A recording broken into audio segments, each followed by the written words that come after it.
আমি মনে করি খুব গুরুত্বপূর্ণ দুটো জায়গায়।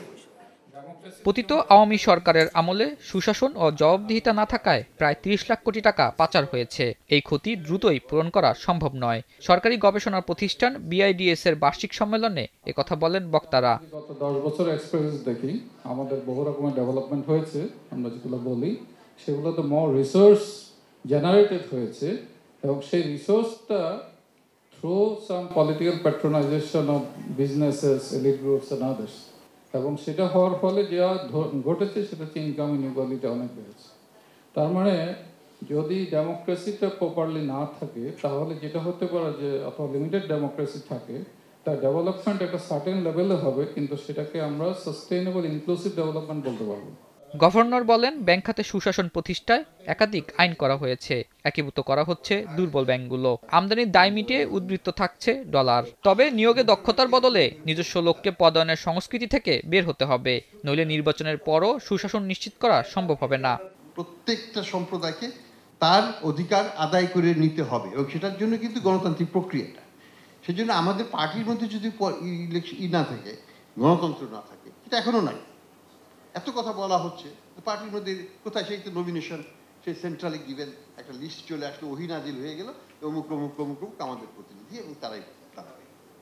এই ওহিনাজিল প্রক্রিয়া যদি আমাদের বাদ না হয়, যেটা এখনো চলমান প্রক্রিয়া, অ্যাকাউন্টেবিলিটি আসবে কোথা থেকে? আর অ্যাকাউন্টেবিলিটি যদি না আসে, আমার ভোটের মাধ্যমে যদি আমার প্রতিনিধি না যায়, আমার প্রতিনিধিকে যদি আমার সিলেকশন করার ক্ষমতা না থাকে, এটা অন্য জায়গা থেকে সিলেকশন হয়ে যায়, তাহলে এর চাইতে হতাশাজনক গণতন্ত্র আর কি হতে পারে? সেখানে কিন্তু আমাদের কোনো পরিবর্তন আমি দেখছি না।